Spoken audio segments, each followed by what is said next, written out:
O si Nestor, 28 anyos, na isang anak ng magsasaka ng mais sa aming baryo.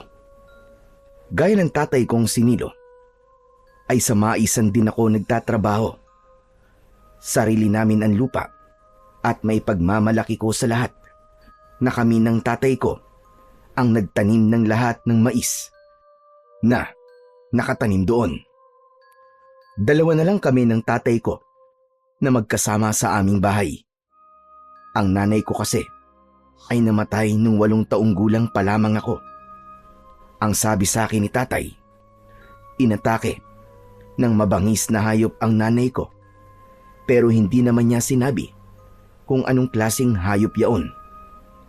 Nang mangyari ang lahat ng yon, ay nasa syudad ako, sa bahay ng kapatid ni tatay. Ang totoo niyan, nandoon ako mula 7 taong gulang ako hanggang sa ako ay magbinata. Ewan ko ba kay tatay, ako na nga lang ang nag-iisa niyang anak, pero parang ayaw niya pa akong makasama. Kaya nang umidad ako ng 21, ay umuwi na ako sa aming baryo para makasama ang tatay ko, at doon na ako nagsimulang tulungan siya sa maisan namin. Nung una ay nagalit siya sa akin. Ang sabi niya, bakit pa raw ako umuwi sa baryo namin, at ang gusto niya ay bumalik na lang ako sa syudad. Pero matigas ang ulo ko. Hindi nangyari ang gusto niya, hanggang sa tinanggap na lang niya na hindi talaga ako aalis sa baryo namin dahil mas gusto ko na makasama ko siya. Isang hapon, nasa maisan kami ni tatay. Magkatulong naming inilalagay sa mga sako ang mga mais na aming inani sa maghapon. Parehas kaming napahinto sa aming ginagawa nang mapansin namin ang biglang pagdilim ng kalangitan, hanggang sa mula sa kung saan ay nagliparan ang napakaraming uwak na halos matakpan na ang kabuuan ng aming baryo. Hala, tay, ano nangyayari? Saan galing ang mga uwak na yan? Ang dami naman nila. Bilisan na natin. Huwag mo nang pansinin ang mga uwak na yan. Parang ang hirap naman po ng pinapagawa niyo, tay. Paano hindi ko po papansinin ang mga uwak na yan? Napakarami po nila. Aba, sa dami po nila parang bigla nang gumabi ah. Tay, hindi po ba masamang pangitain yan? Sa tagal ko na po rito, ay ngayon lang po ako nakakita ng ganyang karaming uwak. Pampihira. Nakakakilabot. Hindi ka talaga marunong makinig sa akin, Nestor, ano? Kapag sinabi kong bilisan mo na, bilisan mo na. Huwag ka nang maraming tanong. Sa bagay, tama po kayo. Kailangan na natin magmadali at baka mabagsakan pa tayo ng dumi ng mga uwak na yan. Naging mabilis na ang pagkilos namin ni tatay. Inilagay na namin sa imbakan ang mga sako ng mais at umuwi na kami sa aming bahay. Sumilip ako sa bintana habang si tatay naman ay nagsimula ng magluto ng aming hapunan. Tay, nawawala na po yung mga uwak. Parang lahat po sila pumupunta po sa kabilang bundok. Hindi ba sabi ko sa'yo, ay wag mo nang pansinin ang mga uwak na yan? Pasensya na tay. Hindi ko kasi alam kung dapat ba akong mamangha o kilabutan sa dami ng uwak kanina eh. Ay, oo nga pala tay. Mamayang madaling araw po, pupunta po ako sa Maynila. Yan, tama yan. Doon ka na lang muna kahit 1 buwan. Ho? 1 buwan? Aba, masyado naman po matagal yun. Dadalawin ko lang naman po roon si Lisa eh. Baka kasi nagtatampo na siya sa akin eh. Kasi halos 3 buwan na kaming hindi nagkikita. Baka kapag nagtagal pa po, na hindi ako nagpakita sa kanya, aba, baka makipag-break na po yun sa akin o hindi naman kaya ipagpalit na ako sa iba nun. Siguro matagal na pong 1 linggo ko ron. Hindi anak, mag-1 buwan ka ron. Ang sabi mo nga, matagal mo nang hindi nakakasama ang nobya mo, di ba? Sulitin mo ng pagpunta mo sa syudad. Kung ang iniisip mo ay ang maisa natin, Huwag mong alalahanin yon. Kaya kong trabaho ron, kahit mag-isa ako. Pwede rin naman akong kumuha ng pansamantalang makakatulong ko kung sakali. Alam niyo, Tay, minsan iniisip ko kung may nagawa ba akong malaking pagkakamali sa inyo nung bata pa ako eh. Kasi Tay, simula po sa pagkabata ko ayaw niyo ako nandito sa baryo natin . Parang ayaw niyo akong makasama. Hindi po ba mas ginusto niyo na doon ako lumaki kay Tito kaysa makasama niyo ako rito? Dahil ayoko lumaki ka sa isang lugar na alam kong wala kang magiging magandang buhay. Maraming oportunidad ang naghihintay sa'yo sa syudad kaysa rito. Hindi ko nga alam kung bakit hindi mo ginagamit ang pinag-aralan mo . Sayang lang ang pagkokolehiyo mo. Hindi naman po sayang, Tay. Kasi nagagamit ko po yung agriculture course ko sa taniman natin. Pero Tay, iniisip ko nga baka ampun niyo ako kaya ayaw niyo ako makasama o kaya baka anak ako ni nanay sa ibang lalaki. Sa tingin mo ba nakakatawa yung sinasabi mo? Talagang idinamay mo pa ang nanay mo na nananahimik? Nagbibiro lang naman po ako, Tay. Pwes hindi magandang biro yung sinabi mo. Hindi mo na iginalang ang alaala ng nanay mo, Nestor. Tay, joke lang po yun. Basta. Doon ka na muna sa Maynila ng 1 buwan. Tapos ang usapan. Hindi na ako umapela pa kay Tatay. Dahil alam ko na kahit na anong sabihin ko ay hindi niya ako pakikinggan. Pero dahil matigas ang ulo ko, syempre, hindi ko siya susundin.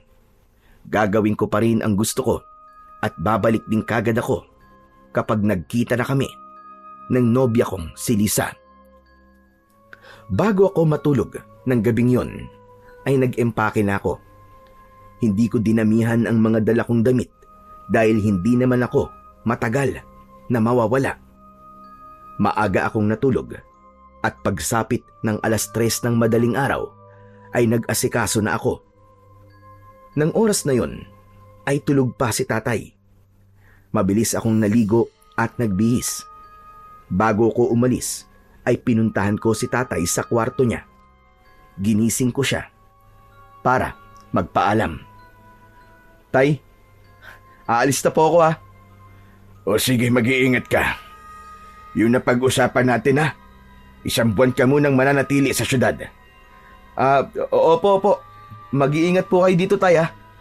Huwag niyo po ako mamimiss . Puro ka talaga kalokohan. Sige na, umalis ka na. Baka maiwan ka pa ng bus. Matapos kong magpaalam, ay lumabas na ako ng bahay. Nasa tapat na ng bahay namin ang kinausap kong tricycle driver na siyang maghahatid sa akin sa bus station.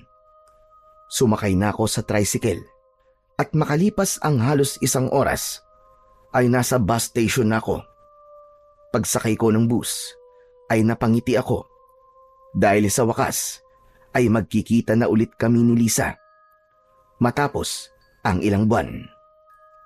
Pagdating ko sa Maynila ay dumiretso na kagad ako sa apartment ni Lisa. Hindi makapaniwala si Lisa nang pagbukas niya ng pinto ay ako ang makikita niya. Maigpit niya akong niyakap pero nagulat ako nang bigla niya akong itinulak at saka malakas na sinampal. Aray ko naman! Bakit mo naman ako sinampal? Talagang nagtanong ka pa? Matapos mong hindi magpakita sa akin ng 3 buwan? Sa tingin mo ba'y matutuwa ako sa'yo? Sorry na. Nagkaroon kasi ng problema sa taniman namin ng mais . Hindi ko pwedeng iwanan si Tatay na mag-isa ron. Saka alam mo namang walang signal sa baryo namin, di ba? Kaya hindi rin kita masabihan kung ano na nangyayari dun sa akin. Totoo ba yung sinasabi mo? Baka naman may ibang babae ka na dun sa baryo nyo, ha? Ano ka ba? Wala.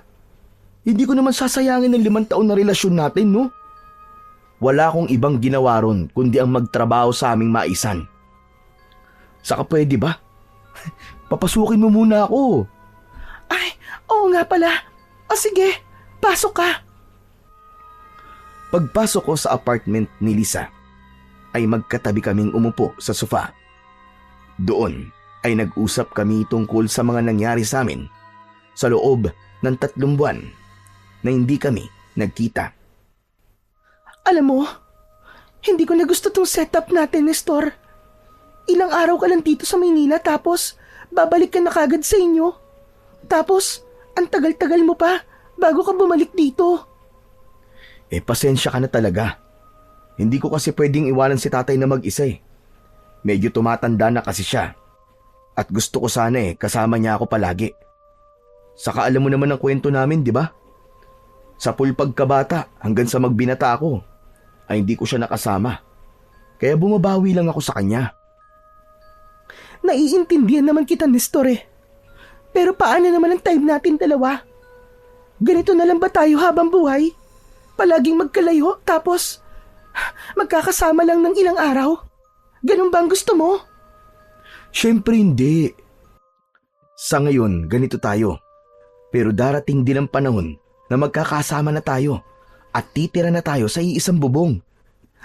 Pero kailan pa yon, Nestor? Kahit nga sa tatay mo, hindi mo pa ako na ipapakilala Ay nako, nagtatampo na naman ang mahal ko. Hindi ako nagtatampo, Nestor. Sinasabi ko lang ang totoo sa'yo. Ano kaya kung sumama ako sa baryo nyo? Doon na muna ako ng ilang buwan. Para makilala ko rin ang tatay mo, di ba? Ang tagal na ng relasyon natin, pero hanggang ngayon ay hindi mo pa ako na ipapakilala sa kanya.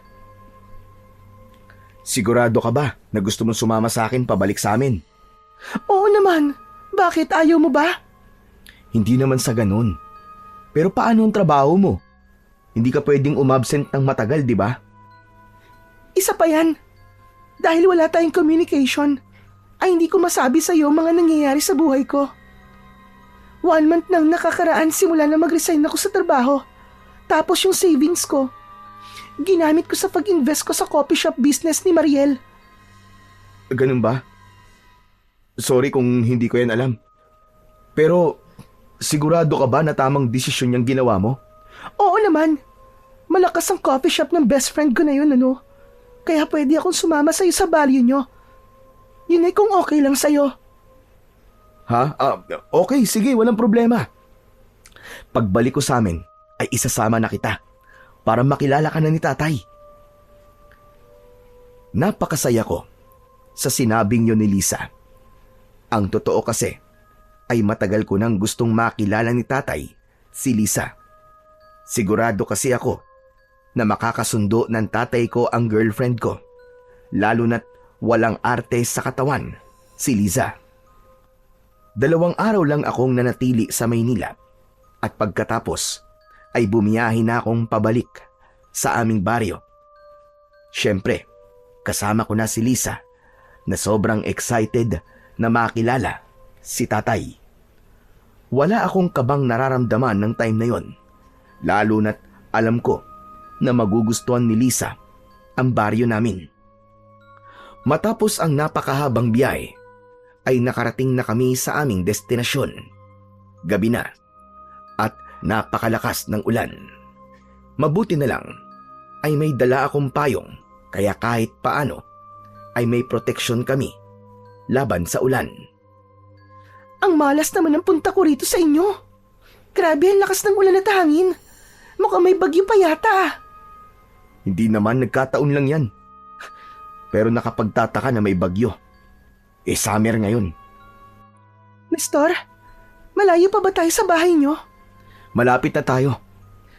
Pagliko natin dun sa may kantong yun, konting lakad na lang tapos nandun na ang bahay namin. Medyo nagmamadali na kami ni Lisa sa paglalakad. Hindi nagtagal ay nakarating na kami sa bahay namin at agad akong kumatok sa may pinto. Pagbukas ng pinto ay bumungad sa amin si tatay. Agad na bumakas ang galit sa mukha niya nang makita niya ako. Nestor, anong ginagawa mo rito? Hindi ba't ang sabi ko sa'yo ay huwag ka munang bumalik dito? Tay, teka. Pwede po bang mamaya niyo na po ako pagalitan? Basang-basa na po kami ng ulan eh. Saka tay, may kasama po ako. Hello po. Magandang gabi po sa inyo. Natigilan si tatay nang makita niya si Lisa. Tuluyan niya nang binuksan ang pinto at pinapasok na niya kami. Sinabi ko kay Lisa na mauna na siyang maligo at magpalit ng damit. Itinuro ko sa kanya kung nasaan ang banyo. Nang nasa loob na si Lisa ng banyo, ay hinarap ako ni tatay. Alam kong galit siya dahil nakakunot ang kanyang noo. Ikaw napakatigas talaga ng ulo mo, Nestor. Hindi ka ba talaga marunong makinig sa akin? Ang sabi ko sa'yo, 1 buwan ka muna sa Maynila. Napakatagal ba para sa'yo ng 1 buwan, ha? Tay, huwag niyo naman pong lakasan ang boses niyo. Baka mamaya marinig po kay ni Lisa, nakakahiya. Baka isipin niya na hindi siya welcome dito sa bahay natin. Pasensya na po. Kung hindi ko po kayo sinunod, tay. Tapos nagsama ka pa rito ng ibang tao. Pambihira ka talaga, oo. Tay, si Lisa po yun. Girlfriend ko po siya. Nag-request po siya sa akin na gusto niya po kayong makilala at siya po mismo nagsabi na gusto niyang sumama sa akin dito. Aba syempre, pinagbigyan ko po siya. Sana nakinig ka na lang sa akin. Hindi yung kung anong gusto mo. Yun ang ginagawa mo. Tay, ano po ba kasing totoong dahilan kung bakit ayaw niyo muna akong umuwi dito sa atin? Parang may hindi po kayo sinasabi sa akin eh. Bigla na lang po kayo nagkaganyan nung nakakita tayo na napakaraming uwak nung nakaraang araw. Hindi mo na kailangan malaman ang dahilan. Oh, di nahuli ko rin po kayo sa sarili niyong bibig. Meron po talagang dahilan. Ano po ba yun, tay? Bakit hindi niyo na lang po sabihin sa akin? Para maintindihan ko po kayo. Huwag ka na magtanong. Para rin sa'yo itong ginagawa ko. Kaya bukas ng umaga, kapag humupa ng bagyo, ay umalis na kayo ng nobya mo. Nagkakaintindihan ba tayo? Hindi na ako binigyan ni tatay ng pagkakataon na makasagot. Tumalikod na siya at pumasok sa kanyang kwarto. Naiwan akong naguguluhan at nag-iisip sa sala. Gusto ko pa sana siyang sundan, pero isinarado niya na ang pinto ng kwarto niya at narinig ko ang paglak nun mula sa loob. Hindi ko na alam kung gaano na ako katagal na nakatulala at nakatayo. Napapitlag na lang ako nang lumabas na sa banyo si Lisa at lumapit siya sa akin. Oh, ano nangyari sa'yo? Bakit parang nakakita ka yata ng multo? Ha? Wala. Ako naman na maliligo. Doon nga pala ang kwarto ko. Doon tayo matutulog. Ang tatay mo? Ay, ang ibig ko sabihin eh, si Tito Nolan pala. Nasaan siya? Nasa kwarto niya na. Inaantok na raw siya. Bukas ko na lang kayo ipapakilala ng formal sa isa't isa. Sige na, pumunta ka na sa kwarto. Doon mo na lang ako hintayin. O sige, bilisan mo ha. Hinintay ko munang makapasok si Lisa sa kwarto ko bago ako nagpunta sa banyo para maligo. At habang naliligo ako, inisip ko na ang gagawin ko kung paano ko sasabihin kay Lisa na gusto ng tatay ko na umalis na kagad kami bukas ng umaga. Binilisan ko ang pagligo ko dahil alam kong mainipin si Lisa. Pagpasok ko sa kwarto ay naabutan ko siyang nakahiga habang may binabasang aklat. Nang sandaling yon ay patuloy pa rin ang napakasungit na panahon. Saktong pagsasarado ko ng pinto ay biglang namatay ang ilaw. Naku po, Diyos ko! Nag-brown out pa. Ano ba yan? Hindi ko pa nga na-charge ang cellphone ko eh. Hayaan mo na. Wala rin namang silbi ang cellphone dito eh kasi walang signal. Tumabi na ako kay Lisa at niyakap ko siya. Itinulak naman niya ako palayo sa kanya. Ano ba? Huwag mo nga akong yakapin. Bakit? Mabango naman ako bagong paligo ako. Huwag mo namang sabihin na naiinitan ka. Ang lamig-lamig. Kapag ganitong panahon, mas masarap na may kayakap habang natutulog. Kilala kita, Nestor. Alam kong hindi lang yakap ang gagawin mo sa akin. Baka kung saan pa yan mapunta. Ang KJ mo naman. Ang tagal na nga nating hindi nagkikita tapos hindi mo pa ako pagbibigyan. Ay nako, kilabutan ka nga, Nestor. Ipapaalala ko lang ha, na nasa kabilang kwarto lang ang tatay mo. Oo na. Hindi na nga kita pipilitin eh.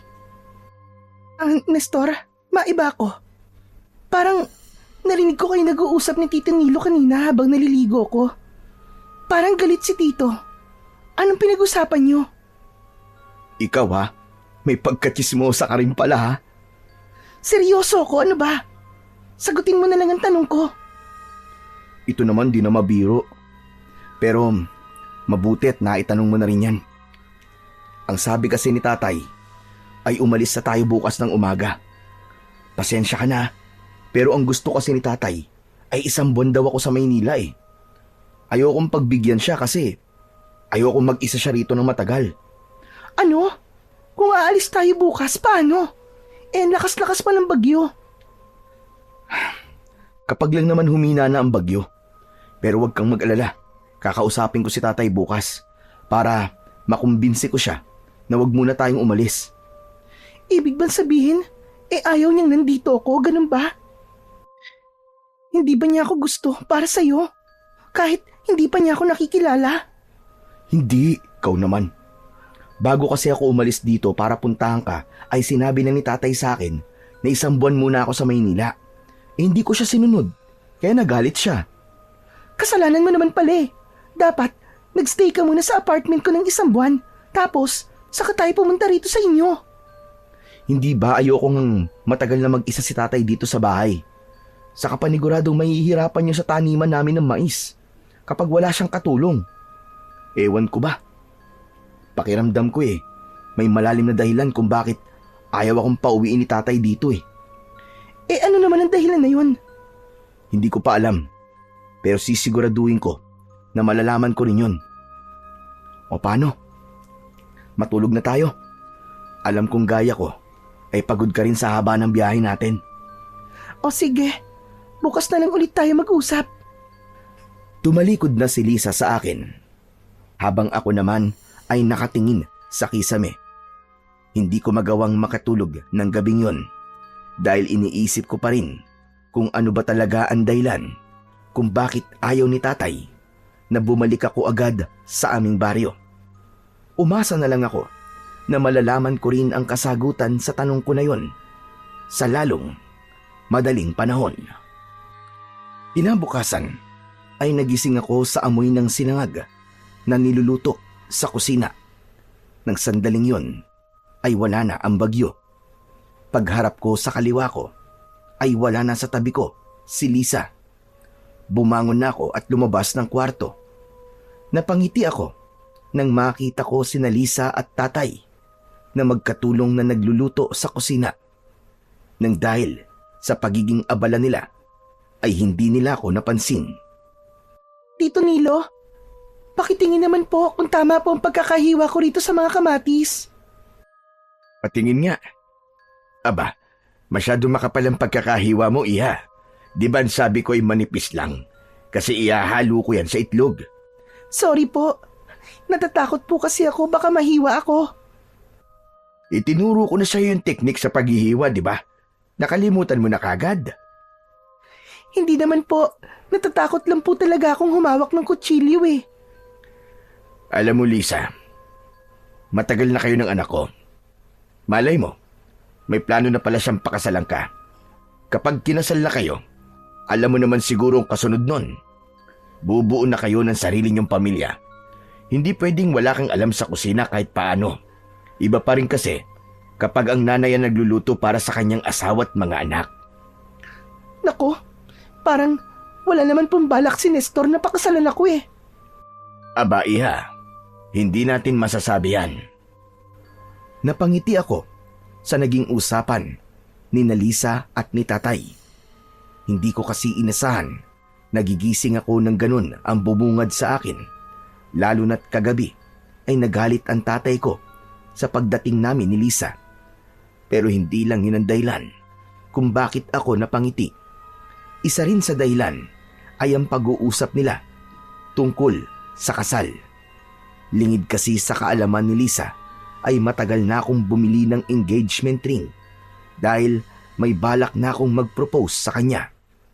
Ang hinihintay ko na lang ay ang tamang oras at moment. Gusto ko kasi kapag nag-propose ako ng kasal kay Lisa ay yung tipong hindi niya makakalimutan hanggang sa pagtanda naming dalawa. Lumapit na ako kina Lisa at tatay. Bahagya pa silang nagulat nang makita nila ako. Oh, gising ka na pala. Nagising ako sa bango na niluluto nyo eh. Ang sabi ni Tito, paborito mo pala ang itlog na may kamatis at sibuyas. Kaya yun ang lulutuin namin ngayon. Nako. Mapaparami ang kain ko niyan. Kaya nga dinamihan ko tong sinangag kasi alam kong marami ang kakainin mo. Pero natutuwa po ako na mukhang magkasundo po kayong dalawa. Bakit naman? May dahilan ba para hindi kami magkasundo ni Lisa? Wala namang ginagawang masama si Lisa. Isa pa, mabait naman siya kahit walang alam sa kusina. Kaya nga po mag-aaral po ako ng pagluluto simula ngayon. Pagkagising ko kasi nakita ko si Tito na naghahanda ng lulutuin niya, kaya nakialam ako. Nagkausap na rin kami at kahit papano ay nakilala na namin ng isa't isa. Kaya nga natutuwa ako eh. Ibig sabihin, hindi ko na kailangan mag-effort na ipakilala kayong dalawa sa isa't isa. Pero tatay, ibig din po ba sabihin nito hindi nyo na po kami kagad papaalisin? Ang balak po kasi namin ay talagang magtagal po dito ni Lisa. Tungkol sa bagay na yan, hindi pa rin nagbabago ang isip ko. Kailangan nyo pa rin umalis dito at bumalik sa Maynila pagkatapos natin mag-almusal. Wala nang bagyo, kaya makakabiyahe na kayo na maayos. Pero tay, sundin mo na lang ang sinabi ko, Nilo. Pagbalik mo saka ko na lang ipapaliwanagan lahat. Nestor, sundin na lang natin ang tatay mo. Pwede naman siguro kung sumama sa'yo pabalik dito after ng 1 buwan, di ba? Nahihiya kasi ako sa'yo Sayang ang pagpunta mo rito. Tapos, hindi ka man lang nagstay dito kahit 1 araw. Hindi naman sayang ang punta ko rito kasi nakilala ko rin sa wakas si Tito Nilo. Malaking bagay na yun para sa akin. Labag sa kagustuhan ko ang umalis kagad kami roon ni Lisa. Bukod kasi na sayang ang ibiniyahe ng girlfriend ko, ay ayoko ring iwanan si tatay ng ganong katagal. Pero dahil 2 na silang pumayag sa pag-alis namin, ay wala na akong nagawa kundi ang sundin ang gustong mangyari ng tatay ko. Sinulit na lang namin ang oras na natitira na kasama ko si tatay. Sa almusal ay nagkwentuhan kami ng masasayang bagay. Maraming ikinuwento si tatay kay Lisa ng mga nakakatawang bagay tungkol sa akin. Silang 2 lang ang halos nag-uusap habang ako naman ay masayang pinapanood sila. Iba pala talaga ang pakiramdam kapag nakikita mong magkasundo ang 2 taong mahalaga sa buhay mo. Nawala ang saya ko nang matapos na kaming kumain. Nag-asikaso na kami ni Lisa para umalis. Hindi nagtagal ay handa na kami para sa aming pag-alis. Inihatid kami ni tatay sa labas ng aming bahay. Talaga bang hindi na po magbabago ang isip niyo, tay? Talagang gusto niyo po bang umalis na kami ngayon? Ano ka ba, Nestor? Nakapag-empake na tayo. Saka, babalik din naman tayo dito pagkatapos ng 1 buwan, di ba? Basta, mag-iingat kayong 2 ha. Ikaw rin, tay. Lalo na po't wala kayong kasama rito sa bahay. Sa gitna ng aming pag-uusap, ay isang may edad na lalaki ang dumating. Matangkad siya na may medyo malaking pangangatawan. Meron siyang makapal na bigote. Siya, si Kapitan Romano. Matagal na siyang namumuno sa aming baryo. Aba, Nestor, sino yung kasama mo napakagandang babae? Ngayon ko lang yata siya nakita rito. Girlfriend ko po si Lisa.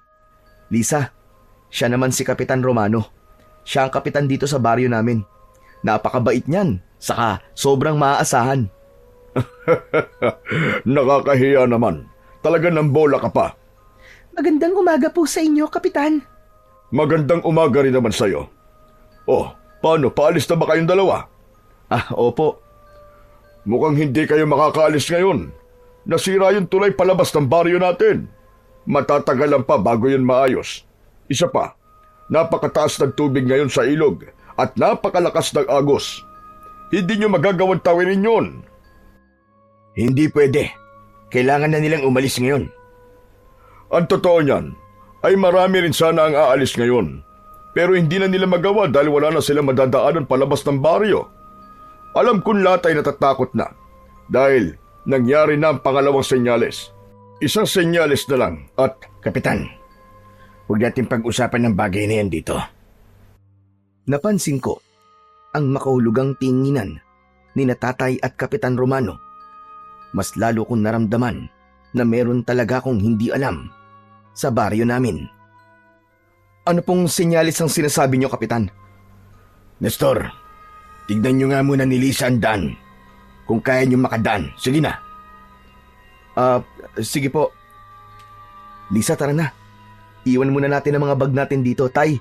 Titignan lang po namin yung daan palabas ng baryo. Naglakad na kami ni Lisa, palayo sa bahay. Habang naglalakad, ay tahimik lang ako. Hindi kasi maalis sa isip ko yung sinabi ni Kapitan Romano tungkol sa senyales. Wala akong ideya kung para saan ang senyales na yon at ano-ano yung mga senyales na tinukoy ni Kapitan. Ang tahimik mo yata dyan. Hindi ka ba masaya na hindi matutuloy ang pag-alis natin ngayon? Masaya. Pero yung sinabi ni Kapitan, yung senyales, napansin ko kasi na parang biglang kinabahan si Tatay nang banggitin yun ni Kapitan Romano. Parang meron silang alam na hindi ko alam. Kaya nga napansin ko rin yun. Tapos, yung tinginan nilang dalawa kanina, parang may ibig sabihin. Kaya nga, malakas talaga ang kutob ko na may hindi sinasabi si Tatay sa akin. At kailangan ko malaman yun, Lisa.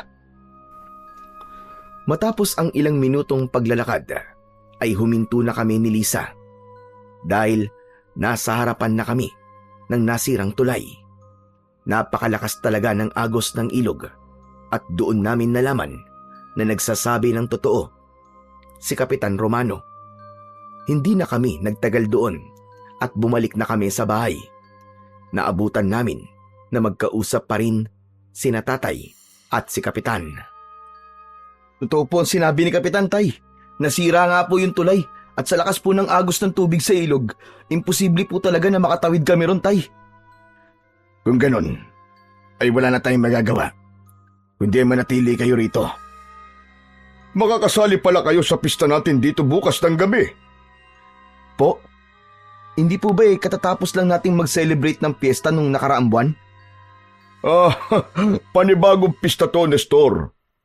Siguro ang tatay mo na lang ang magpapaliwanag sa'yo. O siya paano, kailangan ko nang umalis. Magbabahay-bahay pa kasi ako para sabihan ng ibang tao na hindi pa alam ang mangyayaring pagdiriwang natin bukas ng gabi. Sige o, mag-iingat po kayo, Kapitan. Pagkaalis ni Kapitan Romano, ay nagmamadaling pumasok si Tatay sa aming bahay. Mabigat ang paghakbang niya na para bang may dala siyang napakabigat na problema. Kinuha namin ni Lisa ang mga bag namin at dinala ang mga yon sa loob. Magkasama kaming lumapit kay Tatay na umiinom ng tubig sa kusina. Bakas sa mukha niya ang labis na pagkabahala. Matapos niyang uminom ay naupo siya. Tay, sigurado na po ako na may kailangan po kayong sabihin sa akin. Sa naging pag-uusap po niyo kanina ni Kapitan, alam ko po na may kailangan po ako malaman tungkol sa baryo natin. Baka po, pwedeng sabihin niyo na ang kailangan kong malaman. Ayoko sanang ipaalam to sa inyo. Dahil ayokong katakutan mo ang ating baryo. May dahilan kung bakit nung bata ka pa ay ipinadala kita sa Maynila. Ganon din ang kagustuhan ko na umalis ka muna rito ngayon at saka ka na bumalik matapos ang 1 buwan. Ano po bang dahilan niyo, Tay? Nung bata ka pa at nasa Maynila ka, isang makapangyarihang aswang ang muling nabuhay upang maggasik ng takot at kamatayan dito sa ating baryo sa loob ng 20 gabi. At matapos ang 20 gabi, ay muli siyang matutulog upang magpahinga at magpalakas. Nabubuhay siya makalipas ang 20 taon. At ngayong taon ay ang ika-20 taon matapos ang huli niyang pag-atake. Ang nanay mo, pinatay siya ng aswang na yon. Ano? Pero ang sabi niyo, Tay, mabangis na hayop ang pumatay kay nanay, di ba? Nagsinungaling lang ako sa iyo, anak. Ang makapangyarihang aswang na yon ay isang hanagob, isang uri ng aswang na bunga ng bihirang pagsasama ng 2 magkaibang uri ng aswang. Ang bangkilan at gabunan. Ang pagsasanib puwersa ng dugo ng 2 aswang na yon ay bihirang mangyari at nagdudulot ng pagkapanganak ng isang hanagob. Kaya ang gusto ko ay wala ka rito sa tuwing mabubuhay ang hanagob dahil gusto kong masiguro ang kaligtasan mo. Hindi ko po inaasahan na ganyang bagay pala ang hindi niyo sinasabi sa akin, Tay. Yung mga senyales, ano po ang kaugnayan nun sa pagkabuhay po ng hanagob? Meron 3 senyales kapag malapit nang mabuhay muli ang hanagob. Una, ang pagtakip ng mga uwak sa kalangitan na nangyari na. Ang pangalawa ay isang malakas na bagyo na maaaring maging dahilan para walang tao ang makakaalis sa ating baryo. Nangyari na rin po ang bagyo, Tay. At ano naman po ang pangatlong senyales? Ang pangatlong senyales ay ang biglaang pagkatuyo ng mga pananim. Kapag nangyari na ang huling senyales, ibig sabihin ay magsisimula ng umatake ang hanagob. Pero Tay, kung may mangyayaring hindi maganda rito sa baryo natin, bakit ngayon pa naisipan ni Kapitan na magsagawa ng pagdiriwang ng isang panibagong piyesta? Parang hindi naman yata tama na magsaya mga tao sa ganitong sitwasyon. Hindi ba ang kailangan nating gawin ay mag-isip ng paraan kung paano papatayin ng hanagob na yun? Yan din ang sinabi ko kay Kapitan, anak, habang magkausap kami kanina. Isa kasi ako sa nangunguna sa pakikipaglaban sa hanagob, kaya hindi ako maaaring umalis dito. Ang sabi ni Kapitan, isang matandang babae na babaylan ang nakausap niya mula sa isang malayong baryo. Ayon daw sa babaylan na yon, ay kailangan magkaroon ng selebrasyon para sa hanagob upang hindi na ito pumatay o hindi naman kaya ay mabawasan ang araw na atake yon sa ating baryo.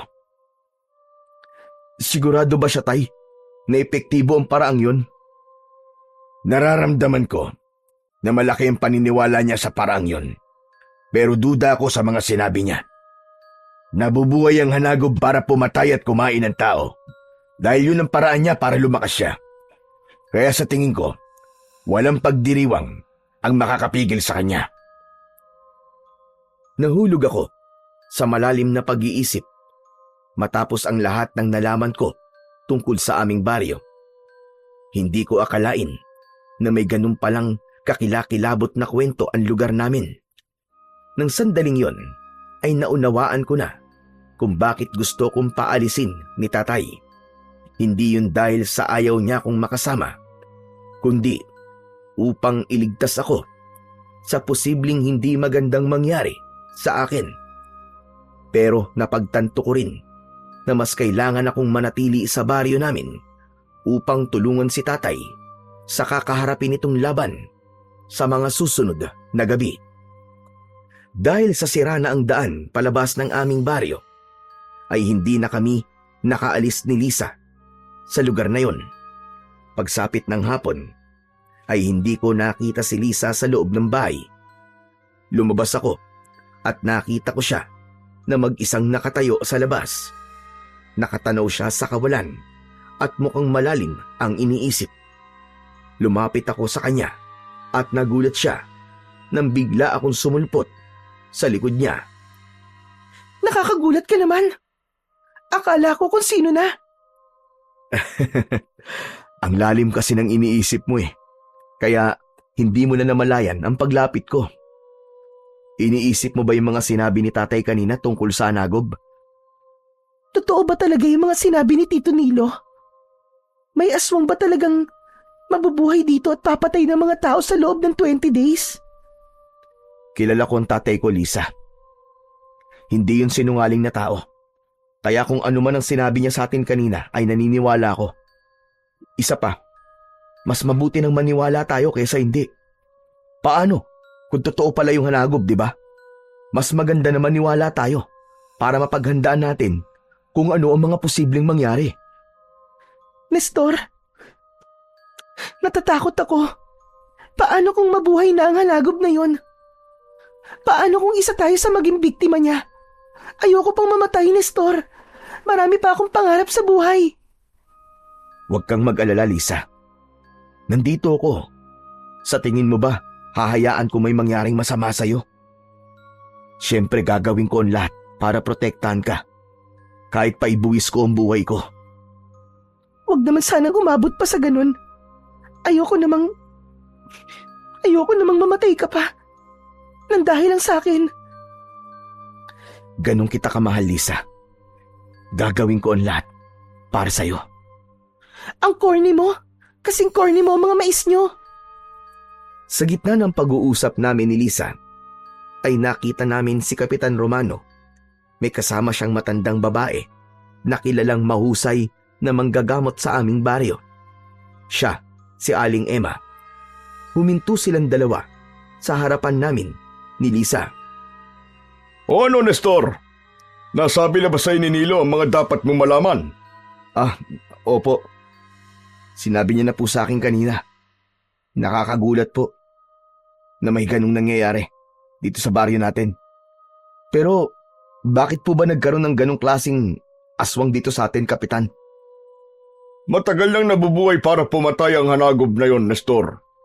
Ang sabi-sabi noong unang panahon ay tinalo na ng mga unang tao dito sa ating baryo ang hanagob. Pero sumumpa ang hanagob na magbabalik siya. Marahil may kakayahan siya sa paggamit ng itim na kapangyarihan. Kaya nagkatotoo ang sumpang yun. Natakot nga po kami ni Lisa nang malaman namin kay tatay ang tungkol dun sa hanagob. Pero Kapitan, ano po palang plano nyo?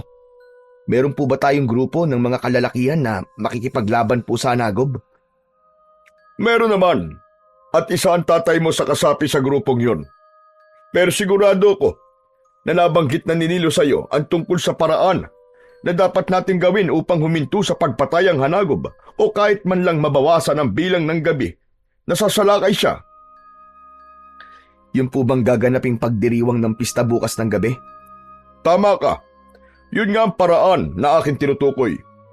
Isang matandang babaylan kasing nakapagsabi sa akin na imbis na katakutan ay dapat nating ipakita sa hanagob na siya ay ating sinasamba nang sa gayon isipin niya na siya ang ating Diyos at tayo ay kanyang tagasunod.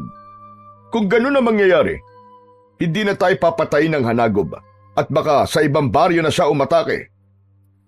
Pero Kapitan, hindi po ba masamang sumamba sa isang kampo ng kadiliman? Isa pa sa tingin ko ay hindi yan ang totoong solusyon, lalo na't papatay pa rin ng hanagob na yun. Hindi nga rito sa baryo natin pero sa ibang lugar naman.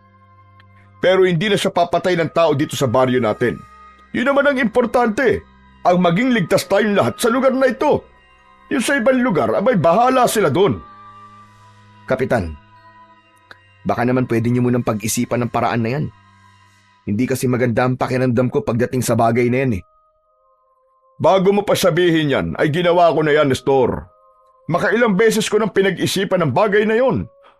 Oo nga pala, kailangan ko nang umalis. Sinundo ko kasi itong si Aling Emma sa bahay niya dahil sumasakit ang likod ko. Kailangan ko ng maayos na hilot. Nalipat ang tingin ko kay Aling Emma at doon ko napansin na titig siya kay Lisa. Si Lisa naman ay hindi makatingin ng diretso kay Aling Emma dahil mukha siyang nakakatakot. Aling Emma, may problema po ba? Imbis na sagutin ang tanong ko, ay hinawakan ni Aling Emma ang kamay ni Lisa na para bang pinupulsuhan nito yun. Binabati kita. Lalaki ang anak mo. Po, ano pong sinasabi nyo? Ingatan mo ang sarili mo, Ineng. Aling Emma, tara na. Huwag mo nang gambalain pa sina Nestor. Nestor, mauna na kami. Sige po. Mag-iingat po kayo, Kapitan. Nang nakaalis na sina Kapitan Romano at Aling Emma, ay may takot sa mga mata na tumingin si Lisa sa akin. Nestor, anong ibig sabihin ni Aling Emma na lalaki ang anak ko? Aba, malay ko. Baka naman nahulaan niya na lalaki ang magiging unang anak natin. Ano kaya kung simulan na natin gumawa ngayong gabi? Tamang-tama kasi nasa maisan si tatay. Tayo lang nga nandito sa bahay. Tumigil ka nga. Puro ka talaga kalokohan eh. Pero nakakatakot naman si Aling Emma. Hindi niya pa kasi ako tinitignan habang magkausap kayo ni Kapitan. Huwag mo na lang pansinin si Aling Emma. Matanda na kasi yun eh. Kaya kung ano-ano nang sinasabi niya, ang gawin natin ay magkulong na lang tayo sa kwarto. Tumigil ka, Nestor. Hindi ka makakaisa sa akin ngayon. Ang mabuti pa ay tulungan mo na lang si Tito Nilo sa maisan. Pabiro akong inirapan ni Lisa at saka siya pumasok sa bahay. Habang ako naman ay napailing na lang at nagdesisyon akong puntahan si tatay sa maisan upang tulungan siya sa mga gawain doon. Kinabukasan ng umaga, pagkagising ko ay tulog pa rin si Lisa sa tabi ko. Bumangon ako at si tatay ang agad na hinanap ko pero hindi ko siya nakita sa aming bahay.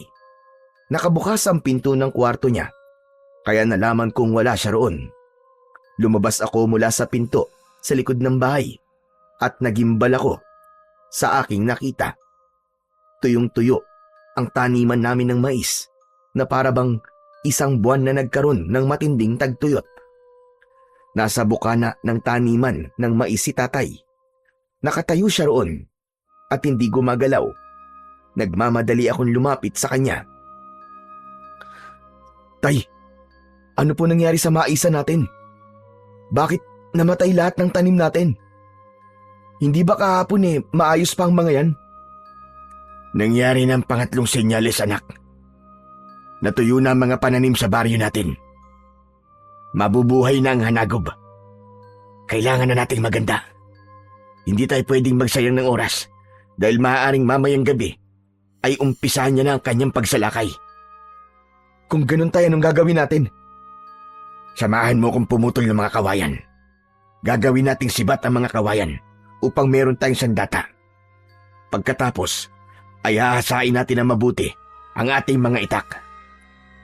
Nagmamadaling bumalik si tatay sa bahay namin habang nakasunod ako sa kanya. Nasa kusina na si Lisa at naghihilamos. Nagtaka siya nang kumuha ng itak si tatay at nagmamadaling lumabas. Ano nangyari? Bakit parang may kaaway si Tito Nilo? Lisa, nangyari na kasi ang pangatlo at huling senyales na mabubuhay na ang hanagob. Natuyo na ang taniman namin ng mga mais. Diyos ko! Totoo ba yung sinasabi mo? Oo, Lisa. Kaya mangunguha kami ni tatay ng mga kawayan para gawing sibat. Yun daw ang gagamitin nating sandata kung sakaling umatake na mamayang gabi ang hanagob. Dito ka lang muna. Huwag kang lalabas ng bahay kahit na anong mangyari. Iniwanan ko na si Lisa at sinundan ko si tatay. Nagtungo kami sa gubat at doon kami kumuha ng mga kawayan. Doon na rin namin nilagyan ng patulis ang dulo ng mga yon. Nakita ko ang pagmamadali ni tatay sa kanyang ginagawa. Tay, tanong lang, gaano po ba kalakas ang hanagob at kailangan nating gumawa ng napakaraming sibat? Napakalakas niya, Nestor. Hindi lang siya malakas, kundi wala rin siyang awa. Kahit sinong tao ay papatayin at kakainin niya upang mawala ang kanyang gutom. Wala po bang paraan, tay, para mapatay siya? Walang nakakaalam kung anong eksaktong paraan para mapatay ang hanagob na yon. Ang ginagawa lang namin ay nilalabanan namin siya. Pero kahit napakarami ang nakikipaglaban sa kanya, ay hindi pa rin namin siya matalo-talo. Kaya mamayang gabi ay sisimulan natin ang pagbabantay. Pero tay, hindi po ba mamayang gabi na rin po yung pista? na sinasabi po ni Kapitan Romano. Isa pa yan sa iniisip ko, anak. Pagkatapos natin dito, ay kakausapin ko si Kapitan upang wag nang ituloy ang pagdiriwang na yon. Masyadong mapanganib kung maraming taong nasa labas ng kanilang bahay mamayang gabi. Binilisan na namin ni tatay ang paggawa ng sibat mula sa kawayan. Nang sa tingin namin ay sapat na ang aming mga nagawa, ay pinagtulungan na naming iuwi sa bahay ang mga sibat. Pagkatapos ay nagpaalam na si tatay na magpupunta muna siya sa bahay ni Kapitan Romano. Naisip kong samahan siya, kaya dalawa kaming nagpunta roon. Habang naglalakad, ay nakita ko na lahat ng pananim sa aming baryo ay tuyo at patay na. Nakakapagtaka na nangyari ang lahat ng yun sa loob lamang ng isang gabi. Nang nakarating kami sa bahay ni Kapitan Romano, ay naabutan namin siyang nakaupo sa labas ng bahay niya habang nagkakape. Nilo, Nestor! Abay, anong ginagawa niyo rito at napabisita kayo sa akin? Natuyo na ang mga pananim, Kapitan. Ito na ang pangatlong sinyalis. At may posibilidad na mamayang gabi na atake ang hanagob. Nakita ko nga ang mga pananim. Mabuti na lang at ang iba sa ating mga magsasaka ay nakapag-ani na nung isang araw. Kumusta pala ang maisa nyo? Nakapag-ani ba kagad kayo bago yun matuyo? Huwag mong intindihin ang maisa namin, Kapitan. Nandito kami para sabihin sa'yo na huwag yun ang ituloy ang pagdiriwang na gagawin nyo mamaya.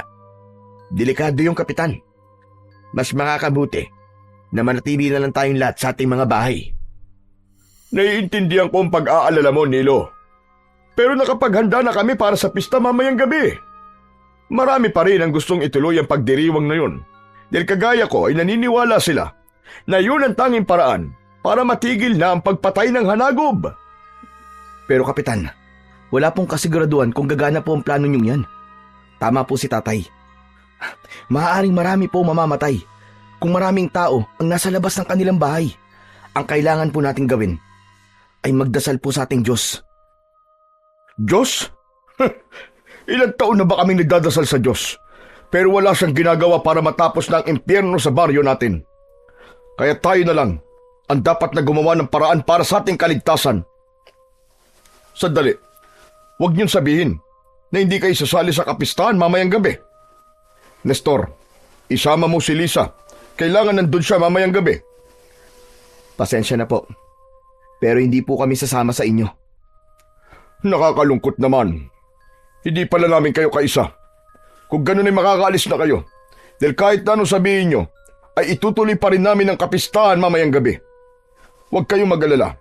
Kung di umubra ang gagawin namin mamayang gabi, ay may isa pang paraan. Ano pong paraan yun?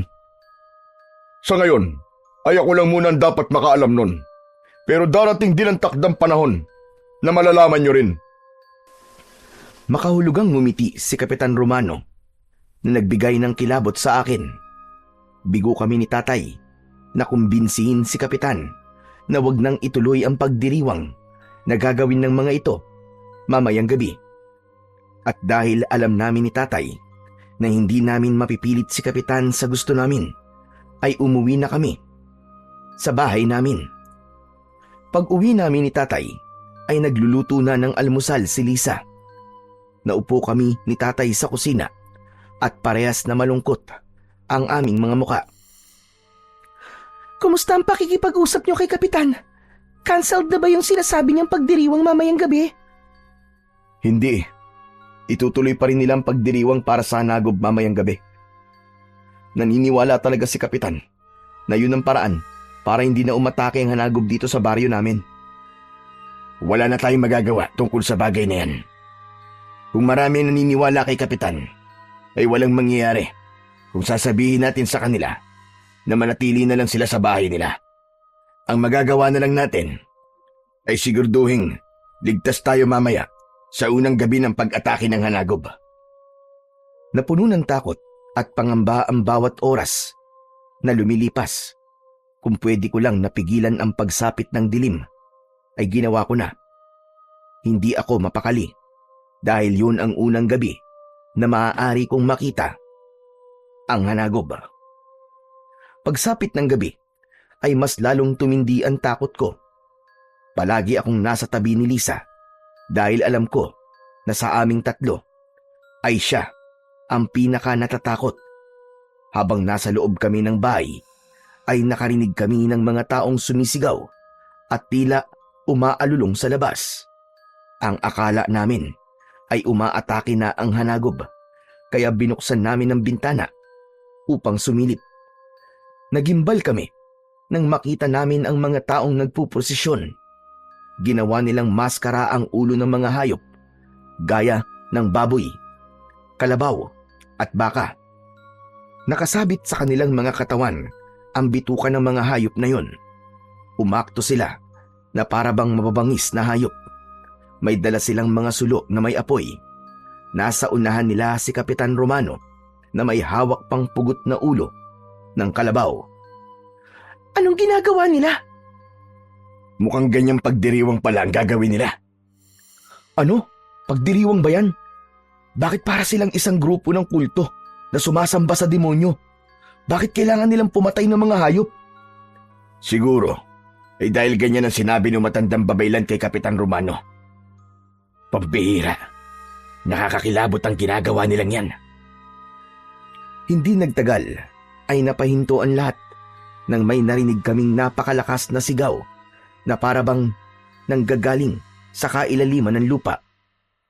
Humangin ng malakas at nang tumingala kami ay nakita namin ang isang nilalang na lumilipad sa tapat ng buwan. Para yung isang tao na may napakalaking pakpak. Nagpapaikot-ikot yun sa ere na parabang naghihintay ng tamang pagkakataon para umatake. Tay, ano po yung lumilipad na yun? Yun na ang hanagob, anak. Nabuhay na siya. Nagising na siya para pumatay at kumain sa loob ng 20 araw. Nestor, kunin mong itak sa kusina. Kailangan nating maging handa. Nagmamadali akong nagtungo sa kusina para kunin ang itak. Nang bumalik ako sa tabi ng bintana, ay sakto na lumilipad na paibaba ang hanagob. Pasugod yun sa mga tao. Mga kasama, huwag kayong matakot! Lumuhod tayong lahat! Ipakita natin sa hanagob na sinasamba natin siya! Magsiluhod kayo! Sabay-sabay na lumuhod ang mga tao habang palapit ng palapit sa mga yon ang hanagob. Dumi pa si Kapitan Romano. Hanagob! Sinasamba ka namin! Ikaw na ang aming kinikilalang Panginoon! Kami ay iyong mga tagasunod! Nang tumapak sa lupa, ang mga paa ng hanagob ay patuloy sa pagkampay ang malalaki nitong mga pakpak. Gumapang ang matinding kilabot sa buong katawan ko nang makita ko ang anyo ng hanagob. Ang balat niya ay halos itim ang kulay na parang isang matandang puno. Napakatulis ng mga kuko niya. Maging ang mga ngipin niya ay parabang maliliit na dulo ng kutsilyo. Malaki ang mata niya na kulay pula na palaging nanlilisik. Meron siyang malalaki at mahahabang sungay na parang sa demonyo. Kapansin-pansin na tila nabubulok ang kanyang katawan at kahit malayo kami ay naaamoy namin ang nakakasulasok niyang amoy na parabang nabubulok na patay na hayop. Bakit hindi pa tumatakas sa mga tao? Mukhang bulag na sila sa paniniwala na sinabi ni Kapitan. Ano pong gagawin natin, Tay? Hindi po ba natin lalabanan ang hanagob? Mukha po siyang mahina dahil nabubulok na po ang katawan niya. Huwag mo siyang maliitin, anak. Dahil sa sandaling makakain na siya ng tao, ay unti-unti na siyang lalakas at mawawala ang pagkabulok ng kanyang katawan. Hindi natinag ang mga tao mula sa pagkakaluhod, habang ang hanagob ay isa-isang tinitignan ang mga tao na parabang nagsisimula na yung pumili kung sino ang kakainin nito, hanggang sa muling lumipad ang hanagob at muling nagpaikot-ikot sa ere. Mga kanayon, nakita nyo na! Gumana ang ating pagsamba sa hanagob. Hindi niya na tayo papatayin. Masayang tumayo ang mga tao at nagpalakpakan. Pero sa gitna ng kanilang kasiyahan ay mabilis na bumulusok paibaba ang hanagob. Dinagit nito ang isang lalaki at habang nasa ere ay sinakmal nito yun sa leeg. Kinagat ng buo ng hanagob ang ulo ng lalaki at nang ibagsak nito ang katawan ng lalaki ay wala na yung ulo. Nagsigawan at nagkagulo ang mga taong nakakita. Nagtakbuhan ng mga yon sa iba't ibang direksyon. Muling umatake ang hanagob at isa-isa nung pinatay ang bawat taong mahuhuli niya. Walang awa nitong pinatay at kinain ang mga tao. Kailangan kong tumulong sa mga tao sa labas, anak. Pero akala ko bubatay. Dito lang tayo sa loob ng bahay. Hindi ako sinagot ni tatay. Lumabas siya, nadala ang kanyang itak. Kitang-kita ko kung paano hinarap ni tatay ang hanagob. Lisa, dito ka lang ha. Hindi ko pwedeng hayaan si tatay na mag-isa. Ano? Anong gagawin mo? Basta dito ka lang at kahit anong mangyari, wag na wag kang lalabas. Mabilis akong lumabas. Kinuha ko ang isang sibat at tumakbo ako palapit kay tatay. Walang pagdadalawang isip na pinuntirya ko ang mata ng hanagob. Matagumpay kong naitarak ang sibat sa kaliwang mata ng hanagob. Habang si tatay naman ay paulit-ulit na tinaga ang kaliwang braso ng hanagob hanggang sa naputol yun.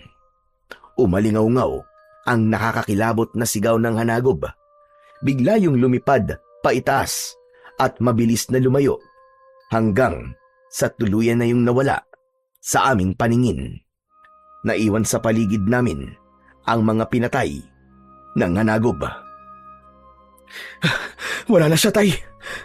Natalo na po ba natin siya? Hindi pa, anak. Sigurado ako, nababalik pa siya. Anong ginawa niyo dalawa? Bakit niyo sinaktan ang hanagob? Ano po bang dapat namin gawin, Kapitan? Lumuhod at sambahin ang hanagob habang isa-isa niyang pinapatay ang mga tao rito? Hindi kayo nag-iisip na dahil sa ginawa niyo ay mas lalong magagalit sa atin ang hanagob. Hindi ba sabi ko ay kailangan nating sambahin ang hanagob? Hindi mo ba nakita ang ginawa niya, Kapitan? Kahit sinamban niyo na siya, pumatay pa rin siya ng mga tao. Ibig sabihin ay hindi epektibo ang paraan na sinasabi mo. Kahit anong pagsamba, Kapitan, ang gawin niyo sa hanagob ay hindi nun magagawang alisin kung ano talaga siya at kung bakit siya nabubuhay. Nabubuhay ang halimaw na yun para pumatay at kumain ng tao. Biglang umurong ang dila ni Kapitan Romano sa sinabing yun ni tatay. Matalim ang mga matang nakatingin siya sa amin. Tignan mo nga ang paligid mo, Kapitan. Hindi mo ba nakikita ang mga taong pinatay ng hanagob? Hindi pa ba sapat para sa iyo ang mga yan? Para tanggapin mo na ang tanging paraan upang matigil ang pagpatay ng hanagob. Ay ang patayin siya. Sinubukan na natin patayin noon ang hanagob, pero palagi tayo bigo. Pero nagkakamali kayo.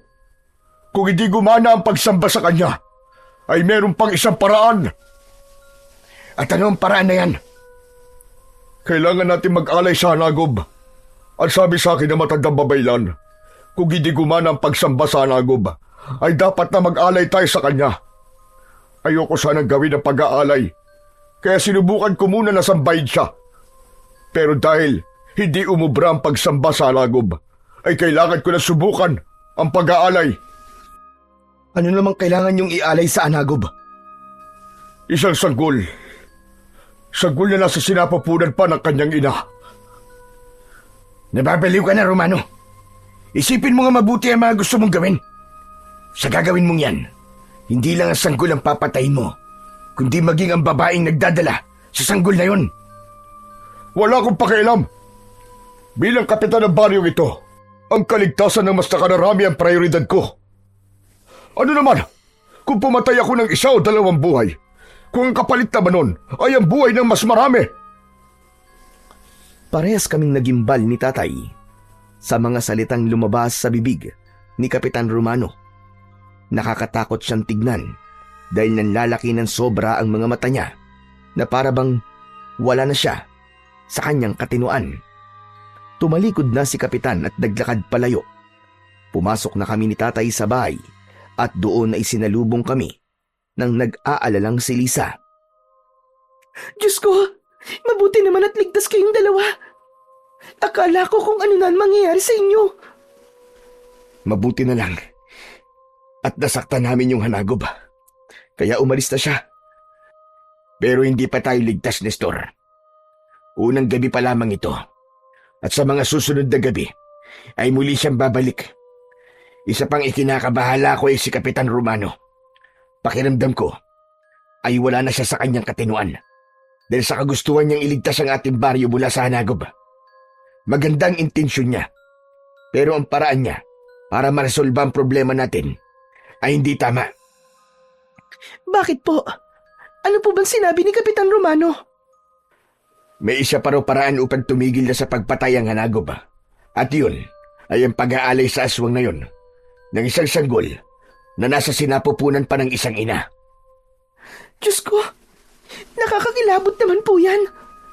Bakit ba kung ano-ano na lang ang naiisip niyang gawin? Tay, may kilala po ba kayong buntis dito sa baryo natin? Kung meron, ay kailangan natin silang bigyan ng babala. Sa pagkakaalam ko, anak, ay wala. Maliit lang ang baryo natin. Kaya kung merong buntis dito, ay malalaman kagad ng lahat. Pero kinakabahan pa rin ako. Sa tingin ko ay desperado na si Romano. Kaya gagawa't gagawa siya ng paraan para may maialay siya sa Hanagob. Kahit paano, ay nabunutan ako ng tinik sa sinabi ni Tatay na walang buntis sa aming baryo. Ngunit nanatili ang takot ko dahil baka merong pang ibang paraan na gagawin si Kapitan Romano kung sakaling wala siyang makuwang buntis para ialay sa Hanagob. Sa tingin ko kasi, totoong desperado na si Kapitan na huminto na sa pagpatay ang Hanagob sa aming baryo.